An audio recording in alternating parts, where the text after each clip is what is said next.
Hello and welcome दोस्तों, एक बार फिर से बहुत बहुत स्वागत है आप सभी का आपके अपने यूट्यूब चैनल डिफेंस पॉइंट पर। दोस्तों आज के इस वीडियो में हम आप लोगों के लिए लेकर के आए हैं इंडियन कोस्ट गार्ड नाविक जीडी और डीबी एग्जाम के सेक्शन 1 की तैयारी के लिए साइंस का एक प्रैक्टिस सेट। दोस्तों साइंस जो है वो आप लोगों के नाविक एग्जाम में 10 मार्क्स की आने वाली है, तो वीडियो जो है आप लोगों के लिए बहुत ज़्यादा इंपॉर्टेंट होने वाला है, तो इस वीडियो को पूरा ज़रूर से देखिएगा।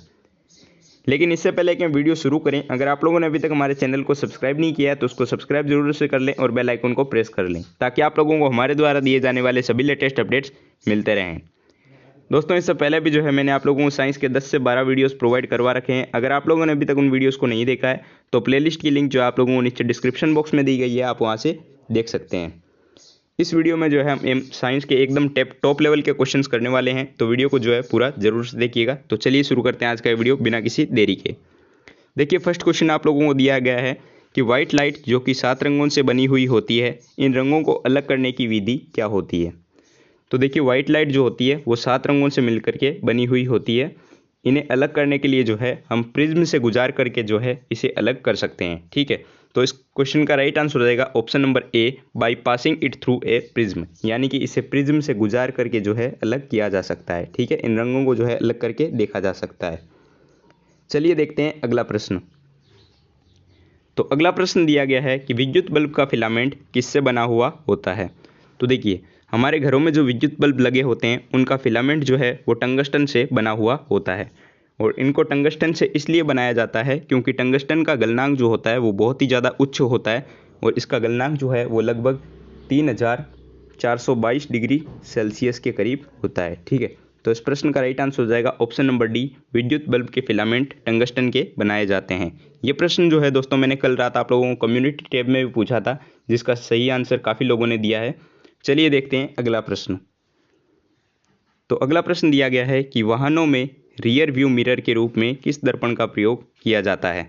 तो देखिए वाहनों में रियर व्यू मिरर के रूप में जो है वो उत्तल दर्पण का प्रयोग किया जाता है, यानी कि कॉन्वेक्स लेंस। तो इस प्रश्न का राइट आंसर होगा option number B, convex lens या फिर उत्तल दर्पण। अगला प्रश्न देखिए कि मिराज का क्या कारण होता है, यानी कि मिराज या मरीचिका जो होते हैं इनकी घटनाओं का क्या कारण होता है। तो देखिए भ्रम की स्थिति होता है उसको मिराज कहा जाता है, जैसे कि राजस्थान जैसे एरिया में पानी का दिखना। तो ये जो होता है वो प्रकाश के पूर्ण आंतरिक परावर्तन के कारण होता है, यानी कि total internal reflection of light. तो इस प्रश्न का राइट आंसर हो जाएगा option number D, total internal reflection of light. अगला प्रश्न देखिए कि एक स्पष्ट गूंज या फिर प्रतिध्वनि सुनने के लिए न्यूनतम दूरी कितनी होनी चाहिए, यानी कि to hear a clear echo the minimum distance should be. तो देखिए एक स्पष्ट प्रतिध्वनि सुनने के लिए जो है वो न्यूनतम दूरी जो है वो 16.5 मीटर होनी चाहिए। तो इस प्रश्न का राइट आंसर होगा ऑप्शन नंबर डी, 16.5 मीटर। अगला प्रश्न देखिए कि कितने तापमान को मापने के लिए पारा थर्मामीटर का उपयोग किया जा सकता है। तो देखिए 360 डिग्री सेल्सियस तक का तापमान जो होता है उसको मापने के लिए जो है पारा थर्मामीटर का यूज किया जा सकता है। तो इस प्रश्न का राइट आंसर होगा option number C, 360 degree Celsius तक का तापमान। अगला प्रश्न दिया गया है कि गैस का तापमान किसके द्वारा मापा जाता है। तो देखिए गैसें जो होती है उनका तापमान मापने के लिए हम प्लेटिनम प्रतिरोध थर्मामीटर का उपयोग करते हैं। तो इस प्रश्न का राइट आंसर होगा ऑप्शन नंबर ए, प्लेटिनम प्रतिरोध थर्मामीटर। अगला प्रश्न दिया गया है कुछ से कुछ का निर्माण किस कानून के खिलाफ है, यानी कि creation of something from nothing is against the law of. तो देखिए किसी चीज़ से किसी और का निर्माण जो है वो जन ऊर्जा संरक्षण के नियम के खिलाफ है, यानी कि कन्वर्जन ऑफ मास एनर्जी। तो इस प्रश्न का राइट आंसर होगा ऑप्शन नंबर बी। काफ़ी ज़्यादा इंपॉर्टेंट क्वेश्चन है इसलिए ध्यान रखिएगा। चलिए देखते हैं अगला प्रश्न। तो अगला प्रश्न दे रखा है कि फ़ारेनहाइट स्केल दो निश्चित बिंदुओं को कितने भागों में विभाजित करती है। तो देखिए फ़ारेनहाइट स्केल जो होती है वो दो निश्चित बिंदुओं को जो है 180 भाग में विभाजित करती है। तो इस प्रश्न का राइट आंसर होगा ऑप्शन नंबर ए, 180 भागों में। काफ़ी ज़्यादा इंपॉर्टेंट है ये भी, इसको भी आप ध्यान में रखें। अगला प्रश्न दिया गया है कि जब कोई वस्तु गर्म होती है तो उस वस्तु के अणु। तो देखिए जब किसी वस्तु को गर्म किया जाता है ना तो उसके अणु अचानक तेजी से जो है आगे की ओर बढ़ने लगते हैं। ठीक है, तो इस प्रश्न का राइट आंसर हो जाएगा उसमें जो अणु होते हैं वो आगे की ओर तेजी से बढ़ने लगते हैं, यानी कि ऑप्शन नंबर ए जो है इसके लिए राइट हो जाएगा, तेजी से आगे की ओर अणु बढ़ने लगते हैं। अगला प्रश्न देखिए कि निम्नलिखित में से किस पदार्थ का सबसे अधिक विशिष्ट ऊष्मा होती है, यानी कि इनमें से जो है किसकी विशिष्ट ऊष्मा सबसे अधिक होती है, ये आपको बताना है। तो आपको ऑप्शन दिए गए हैं लोहा, सोना, तांबा या फिर पारा। तो देखिए इनमें से लोहा जो होता है इसकी विशिष्ट ऊष्मा सर्वाधिक होती है। तो इस प्रश्न का राइट आंसर होगा ऑप्शन नंबर ए, आयरन या फिर लोहा। अगला प्रश्न है कि 1 जूल लगभग किसके बराबर होता है। तो देखिए 1 जूल जो होता है वो 0.24 कैलोरी के बराबर होता है। तो इस प्रश्न का राइट आंसर होगा ऑप्शन नंबर सी, 1 जूल जो कि 0.24 कैलोरी के बराबर होता है।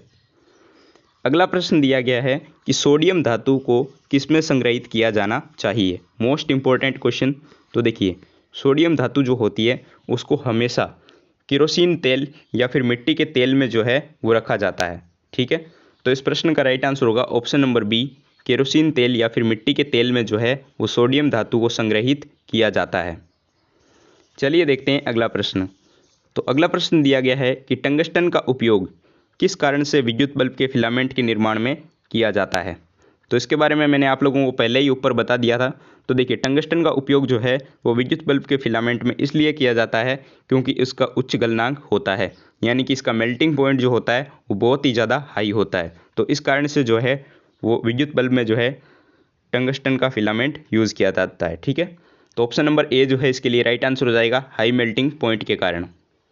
चलिए देखते हैं अगला प्रश्न। तो अगला प्रश्न दिया गया है कि ओलियोस्कोप एक उपकरण होता है जो कि हमें निम्न के द्वारा उत्सर्जित उत्पादित तरंगों को देखने में मदद करता है। तो देखिए ओलियोस्कोप जो होता है वो ध्वनि तरंगें जो होती है उसके कारण उत्पादित तरंगें जो होती है उनको देखने में मदद करता है। ठीक है, तो इस प्रश्न का राइट आंसर हो जाएगा ध्वनि तरंगें। ठीक है, चलिए देखते हैं अगला प्रश्न। तो अगला प्रश्न दिया गया है कि जब एक चलती हुई कार अचानक बंद हो जाती है तो यात्री किस वजह से जो है आगे की ओर झुक जाते हैं या फिर गिरते हैं। तो देखिए चलती हुई कार में जो अचानक बंद होना से जो है यात्री आगे की ओर झुकते हैं, इसका कारण ये होता है गति का जड़त्व, यानी कि इनर्शिया ऑफ मोशन। तो इस प्रश्न का राइट आंसर होगा option number C, inertia of motion या फिर गति के जड़त्व के कारण जो है यात्री आगे की ओर झुक जाते हैं या फिर गिर जाते हैं। चलिए देखते हैं अगला प्रश्न। तो अगला प्रश्न दिया गया है कि एक पत्थर को लात मारने पर एक व्यक्ति को किस कारण से चोट लगती है, यानी कि a person is hurt on kicking a stone due to. तो देखिए न्यूटन का तीसरा नियम है कि प्रत्येक क्रिया की जो है विपरीत प्रतिक्रिया होती है, यानी कि रिएक्शन। ठीक है, तो इस प्रश्न का राइट आंसर हो जाएगा ऑप्शन नंबर सी, रिएक्शन, यानी कि यहाँ पर जो है वो न्यूटन की गति का थर्ड लॉ जो है वो अप्लाई होता है। ठीक है, तो इस प्रश्न का राइट आंसर हो जाएगा रिएक्शन के कारण जो है उस व्यक्ति को चोट लगती है। चलिए देखते हैं अगला प्रश्न। तो प्रश्न दिया गया है कि किसी भी तेलीय फर्श पर चलना मुश्किल होता है क्योंकि। तो देखिए तेलीय फर्श जो होता है उस पर चलना मुश्किल होता है इस कारण से क्योंकि वहाँ पर जो घर्षण बल होता है वो बहुत ही ज़्यादा कम होता है। तो इस प्रश्न का राइट आंसर हो जाएगा option number D, force of friction is very less, यानी कि घर्षण बल बहुत ही कम होता है। अगला प्रश्न दिया गया है कि टायर्स को थ्रेड क्यों किया जाता है। ठीक है, काफ़ी ज़्यादा इंपॉर्टेंट क्वेश्चन है। तो देखिए टायर्स जो होते हैं उनको थ्रेड इसलिए किया जाता है ताकि उनका घर्षण बल जो है वो बढ़ाया जा सके। ठीक है, घर्षण बढ़ाने के लिए जो है टायर्स को थ्रेड किया जाता है क्योंकि एक्सीडेंट वगैरह से बचने के लिए जो इनमें घर्षण बढ़ाया जाता है। तो इस प्रश्न का राइट आंसर हो जाएगा घर्षण बढ़ाने के लिए या फिर increase friction. Option number B जो है इसके लिए करेक्ट हो जाएगा। चलिए देखते हैं आज के इस वीडियो का आखिरी क्वेश्चन। तो लास्ट क्वेश्चन आप लोगों को दिया गया है कि स्नेहक वह पदार्थ होते हैं, यानी कि लुब्रिकेंट्स आर सब्सटेंस विच। तो स्नेहक क्या होते हैं, ये जो है वो घर्षण को जो है बहुत ही कम कर देते हैं। ठीक है, तो इस प्रश्न का राइट आंसर हो जाएगा option number C, reduce friction या फिर घर्षण को कम कर देते हैं वे पदार्थ स्नेहक कहलाते हैं। आई होप आपको सारे प्रश्न समझ आ गए होंगे दोस्तों।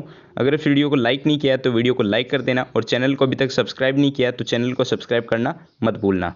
अगर आप लोगों को इन प्रश्नों की PDF चाहिए तो आप लोग जो है हमारे टेलीग्राम चैनल को ज्वाइन कर सकते हो, जिसकी लिंक जो है आप लोगों को नीचे डिस्क्रिप्शन बॉक्स में दी गई है।